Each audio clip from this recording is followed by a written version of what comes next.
अखिल स्वामी साहब, आज एक रिएक्शन जो आया बीजेपी की तरफ से वो रविशंकर प्रसाद जी का आया। उन्होंने कहा कि now Rahul is convicted, he is criminal. ये उन्होंने अपना पहला रिएक्शन दिया। मैं दो चीजें इसलिए याद दिला दूं यहां से पे जो ज्यादातर लोग बैठे हुए हैं, हम सब लोग, मेरे ख्याल में जितने लोग बैठे हैं, जब देश में कोई ऐसी व्यवस्था आती है जिसके खिलाफ खड़े होने की बात होती है, तो आजादी से पहले जो सबसे बड़ा आदमी जो खड़ा हुआ और जिसने अपनी जान की बाजी लगाई, आज उसकी पुण्यतिथि है। आज शहादत दिवस है शहीद आजम भगत सिंह, सुखदेव और राजगुरु का 23 मार्च। और आजादी के बाद जिस व्यक्ति ने विरोध का सबसे बड़ा झंडा ऊंचा किया, उनका नाम डॉक्टर राम मनोहर लोहिया। आज उनका जन्मदिन है और डॉक्टर लोहिया इसीलिए अपना जन्मदिन बनाते नहीं थे क्योंकि उनका कहना था पुण्यतिथि है। मैं इसलिए कह रहा हूं कि सांकेतिक चीजें हैं। एक सरकार ने भगत सिंह को क्रिमिनल ही किया था, क्रिमिनल मान के कन्विक्ट करके उनको फांसी की सजा दी थी। मुझे कभी कभी यह लगता है कि रविशंकर प्रसाद जिस तरह की बातें करते हैं, वो बिना बात के विमर्श में ले आते हैं सावरकर की बात को। और वो, क्योंकि अगर आप ये कहेंगे तो लोगों को ये लगेगा कि भाई आपके सावरकर जी थे, वो कन्विक्टेड नहीं, वो तो माफी मांग के आ गए और उनको वजीफा मिला। मैं उस बात को नहीं कहना चाह रहा हूं, लेकिन मैं आपसे सिर्फ पूछना चाह रहा हूं, राहुल गांधी मॉडर्न टाइम में जिस तरह से उनका आचरण रहा और जिस तरह से उन्होंने विपक्ष की आवाज बुलंद की है, उससे आपको एक, जैसे जस्टिस कोलसे पाटिल कह रहे हैं, आप लोग भी एक शो में आज सुबह थे, हम लोग भी इस बात को कह रहे थे, लेकिन कहीं ना कहीं एक आशा भी है कि कोई व्यक्ति तो है जो बोल रहा है और जो बोलने के लिए अपना सब कुछ दांव पे लगाने को तैयार है। मैं थोड़ा राहुल गांधी की पॉलिटिकल इससे उनका कद बढ़ा है कि वो डर जाएंगे, आपको क्या लगता है प्रोफेसर अखिल स्वामी? देखिए आनंद जी, मुझे ऐसा लगता है कि राहुल गांधी इस समय देश के लोकतांत्रिक मूल्यों, धर्मनिरपेक्षता और भारत की शान को बढ़ाने के लिए संघर्ष कर रहे हैं। और मैंने महात्मा गांधी को नहीं देखा क्योंकि मेरा जन्म उनके बाद हुआ और मेरा एक जीवन में अफसोस रह गया कि मैंने महात्मा गांधी को नहीं देखा। लेकिन मुझे ऐसा लगता है कि महात्मा गांधी के बारे में जो मैंने पढ़ा और पंडित जवाहरलाल नेहरू के बारे में मैंने पढ़ा, मुझे ऐसा लगता है कि राहुल गांधी पंडित नेहरू और गांधी का मिला जुला व्यक्तित्व आज की तारीख में प्रस्तुत कर रहे हैं। देखिए, मैं मैनेजमेंट का छात्र हूं। हमारे मैनेजमेंट में सिद्धांत होता है hot stove rule. Hot stove rule ये कहता है कि अगर कोई गर्म स्टोव हो, उसे अगर कोई छुएगा तो उसका हाथ जलेगा, तुरंत जलेगा, कोई भी हो जलेगा। ये हम मानते हैं कि कानून ऐसा होता है। इसीलिए हम बचपन से पढ़ते आए कि कानून के जो पीछे एक महिला तराजू लेके खड़ी होती है, उसके आंख में पट्टी होती है। वो ये नहीं देखती कि न्याय हम किसको दे रहे हैं, वो ये देखती है कि तथ्य किसकी तरफ है और वो दंड देती है। अब मुझे लगता है कि वहां एक प्रश्न चिन्ह उठ रहा है। एक ये कहा जाता है, 2 दिन पहले ही इन्हीं मंत्री जी ने या एक्स मंत्री ने कहा कि पूर्व चीफ जस्टिस ऑफ इंडिया और न्यायाधीश जो हैं वो देश विरोधी कृत्यों में लिप्त हैं और टुकड़े टुकड़े गैंग की तरह काम कर रहे हैं। और पार्लियामेंट के अंदर ये कहा गया कि टुकड़े टुकड़े गैंग कोई है नहीं। अब आप देखिए, विरोधाभास देखिए। तो हमारे जो पूर्व न्यायाधीश हैं और जो चीफ जस्टिस रहे हैं और बड़े लोकप्रिय और न्यायप्रिय लोक चीफ जस्टिस रहे हैं, उनकी मानहानि नहीं हुई। जब इलेक्शन के पहले 2014 के पहले ये कहा गया कि भारत का एक जनरल जो कि अटल बिहारी जमाने का जनरल था और मनमोहन सिंह और इन लोगों की एक बैठक हुई और इन्होंने देश विरोधी कार्य किए और बाद में ये माफी मांग ली गई कि नहीं नहीं साहब, वो तो कुछ नहीं, वो तो ऐसे ही हमने इलेक्शन टाइम में केवल इलेक्शन प्रोपेगेंडा के लिए कह दिया था। तो उसमें मनमोहन सिंह का और जनरल कपूर का क्या मान मर्दन नहीं हुआ? क्या उनकी मानहानि नहीं हुई?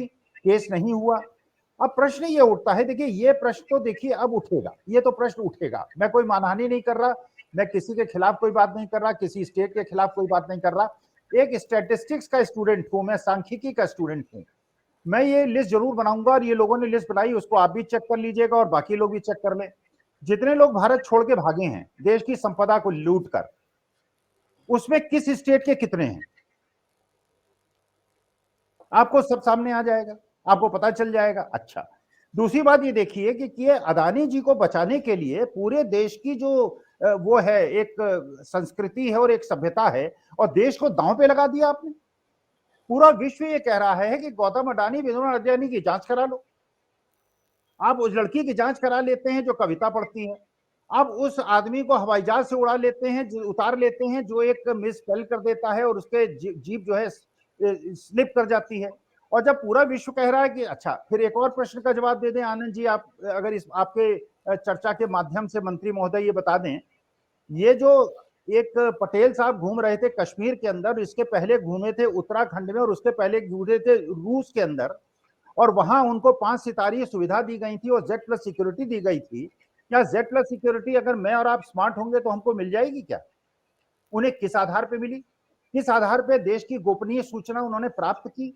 अगर मैं पटेल साहब के खिलाफ कुछ कहूंगा, क्या मैं पटेलों का अपमान करूंगा? मैं तो नहीं करूंगा, मैं तो सरदार पटेल को बहुत मानता हूं।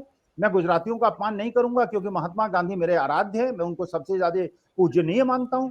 लेकिन हाँ, ये प्रश्न मैं जरूर करूंगा कि जितने लोग देश की संपदा छोड़ के भागे हैं, और गौतम अडानी किस स्टेट के हैं, विनोद अडानी किस स्टेट के हैं, ये जो पटेल साहब हैं, जो किरण भाई पटेल हैं, ये किस स्टेट के हैं? और ये गृह मंत्री से जरूर मैं मांग करूंगा ये पता चलाने की और पूछने की कि कृपा करके ये बताएं कि Z+ सिक्योरिटी इस आदमी को कैसे मिली, जबकि हिंदुस्तान में केवल 40-42 लोगों को मिली है। किसकी संस्तुति में मिली? वो पत्र तो कम से कम सर्वोदित कर दें। और अगर इससे अगर गौतम अडानी साहब का, विनोद अडानी का और किरण भाई पटेल का अगर मान मर्दन होता है, उनकी अगर कोई चरित्र हनन होता है, तो अखिल स्वामी को प्रोसिक्यूट कर ले। लेकिन वास्तविकता में एक देश के नागरिक के रूप में, क्योंकि मेरी LIC पॉलिसी मेरे बच्चों के पास है और मेरे बच्चों का पैसा डूबने की संभावना है, म्यूचुअल फंड में उन्होंने पैसा लगाया है, तो एक शेयर धारक के रूप में, और मेरी क्योंकि संपत्ति और मेरा पैसा SBI में लगा हुआ है, इसलिए मेरा पूछने का शायद लोकतांत्रिक अधिकार है कि ये जो गौतम अडानी को और किरण भाई पटेल को और वो जो पांड्या साहब हैं और जो दूसरे पटेल साहब हैं, 2 ऐसे लोग पकड़े गए थे वहां पर जो पुलिस ने कश्मीर में पकड़े थे और उसके बाद उनको छोड़ दिया, उनका वेयर अबाउट्स कहाँ है? अगर इसमें किसी का मान मर्दन होता है तो मैं क्षमा मांगता हूं, लेकिन एक देश के लोकतांत्रिक अधिकारों का उपयोग करके प्रश्न तो मैं पूछूंगा, और पूछूंगा। मान मर्दन अगर होता है तो क्षमा पहले ही मांग लेता हूं। राहुल गांधी ने तो क्षमा मांगने से इनकार कर दिया। उन्होंने कहा ठीक है, पंडित जवाहरलाल नेहरू भी 9 साल जेल में रहे थे, महात्मा गांधी भी बहुत साल जेल में रहे थे, उनको भी जेल में भेज दो, हथकड़ी लगा के भेज दो। पूरा विश्व देखे, तो पूरा विश्व देखे कि जो भाषण उन्होंने दिया था लंदन के अंदर, उसमें क्या गलत बात कही थी। उस पर आपने पूरा पार्लियामेंट नहीं चलने दिया। इस बार उन्होंने कौन सी गलत बात कही थी? भाई सीधी सी बात यह है, सारे मोदी थोड़ी खराब हैं, लेकिन कुछ ललित मोदी, नीरव मोदी खराब है, नरेंद्र मोदी अच्छे हैं। तो कुछ मोदी खराब है, कुछ मोदी अच्छे हैं, लेकिन अगर 3 में से 2 मोदी खराब है, 1 मोदी अच्छे हैं, तो मेजोरिटी तो खराब है ना। तो मैं किसी का मान मर्दन नहीं कर रहा हूं और पहले ही क्षमा मांग लेता हूं। अगर कोई मान मर्दन हो रहा है तो मैं क्षमा मांगता हूं। मेरे को कोई केस करेंगे तो मेरे पास 1 लाख रुपए देने के लिए नहीं है जी। मैं नेक्स्ट राउंड में आके आपसे वो जो आपकी थ्योरी है उसको पूरी कंप्लीट करूंगा। जो आप कह रहे हैं सारे लोग भागते हैं, फिर आप बताते हैं किस विशेष धर्म के हैं और किस विशेष जात के हैं। वो एक थ्योरी 1 मिनट में अगर पूरा कर देते उसको, तो उस पर भी एक वो आप पूरा कर दीजिए। जो लोग पैसा लेके देश से भागे हैं, वो पूरी थ्योरी को पूरा कर दीजिए। आनंद जी, मेरी थ्योरी यह है, जो स्टैटिस्टिकल आधार पे है, कि देश में जितने लोग छोड़ के भागे हैं उसमें एक भी सिख नहीं है, एक भी मुसलमान नहीं है, एक भी बैकवर्ड नहीं है और एक भी दलित नहीं है, और एक भी बेंगलोर को एक आदमी को छोड़ के कोई साउथ का भी नहीं है। वो एक ही स्टेट के हैं और सब सवर्ण हैं। इसका मतलब यह है कि ये जो सवर्ण लोग अपना मनुवाद, मैं सवर्ण हूं, मैं ब्राह्मण हूं, लेकिन मुझे मनुवाद अच्छा नहीं लगता।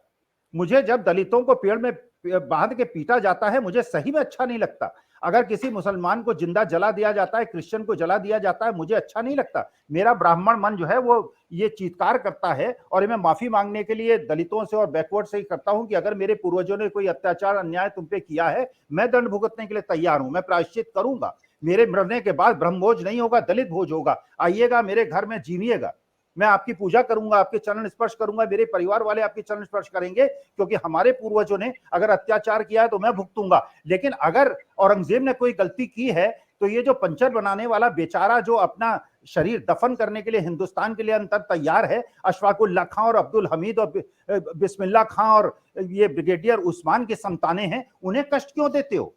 तो बेसिक प्रश्न यह है कि न्याय, जस्टिस साहब बैठे हैं जिनको मैं पहली बार, मेरे को सौभाग्य मिल रहा है, उनको मैं देख पा रहा हूं, इतने स्वतंत्र और इतने अच्छे न्यायाधीश। क्या न्याय का यही कर्तव्य है कि वो धर्म, जाति और स्टेट देख के दंड दे? टुकड़े टुकड़े गैंग जिन लोगों ने कहा है पूर्व न्यायाधीशों को, उनको 10 साल की सजा दीजिए, बढ़ा दीजिए 2 साल की सजा। अरे मेरे देश के न्यायाधीश जो सुप्रीम कोर्ट के चीफ जस्टिस रहे हैं, उनको देशद्रोही कह रहे हो? तुम जनरल ऑफ इंडिया कपूर साहब को, दीपक कपूर साहब को देशद्रोही कह रहे हो, देश को खंडित करने की बात कर रहे हो। वहां तुम्हारा मान मंत्र नहीं होता। और कहा, उन्होंने तो ये कहा कि कुछ मोदी खराब होते हैं। हाँ, 2 मोदी खराब हैं। अगर आप कहते हो ललित मोदी और नीरव मोदी अच्छे हैं तो चलिए, तो दलितों पे एक नाम आप आनंद जी बता दीजिए, एक दलित छोड़ के भागा हो, एक बैकवर्ड छोड़ के भागा हो, या तो वो बनिए हैं या ब्राह्मण है या ठाकुर है, आपकी जात के हैं या मेरी जात के हैं, तो मैं क्षमा प्रार्थी हूं। जी जी। प्रोफेसर अखिल, आपसे चलते चलते एक एक प्रश्न है जो मैंने शायद प्रबल जी से पूछा था, उन्होंने बाकी चीजें बताई, उसको शायद उनसे छूट गया। मैं ये जो बीजेपी करती है, और मैं इसलिए कह रहा हूं कि एक होता है ना कि आपके पास ये वाली चालबाजी है, तो वो कई लोग उसको मानते हैं कि बहुत चतुर हैं, he is very sharp, he is very intelligent. ये इंटेलिजेंट है कि ये शार्प हैं, चालू हैं, कि ये धूर्त हैं? क्योंकि ये किस कैटेगरी में आएगा? आप अपने मतलब हम अपने स्टूडेंट का बच्चे को ये नहीं सिखाएंगे कि तुम ये सब काम करो। अरे भाई, अगर पॉलिटिक्स में आए हो, सामने सामने समाज सेवा करो लोगों से, लेकिन उसको वहां कर देना, उसको लंगड़ी लगा देना, उसको तोड़ देना। मैं थोड़ा इस पे भी आपसे एक वो रिएक्शन चाहूंगा। देखिए आनंद जी, मैं प्रबल जी जितना वीर तो नहीं हूं, साहसी तो नहीं हूं, लेकिन एक प्रश्न में जरूर स्टैटिस्टिक्स के हिसाब से बोलूंगा। स्टैटिस्टिक्स, मैं किसी पूर्वाग्रह नहीं है, मैं किसी प्रदेश के और किसी देश और क्षेत्र के बारे में नहीं बोल रहा। पहले मैंने कहा कि रिसर्च कीजिए कि जितने लोग भागे उसमें एक स्टेट के कितने लोग थे। मैं दूसरा प्रश्न करता हूं, देश में सेना में जितने भी लोग हैं उसमें कितने % स्टेट वाइज लोग हैं? क्या उस स्टेट के 2% लोग भी सेना के अंदर जाते हैं? जितने भी परमवीर चक्र और महावीर चक्र मिले हैं, क्या उस स्टेट के लोग जाते हैं? तो मरने के लिए हैं उत्तर प्रदेश, बिहार, हिमाचल प्रदेश और उत्तराखंड के लोग।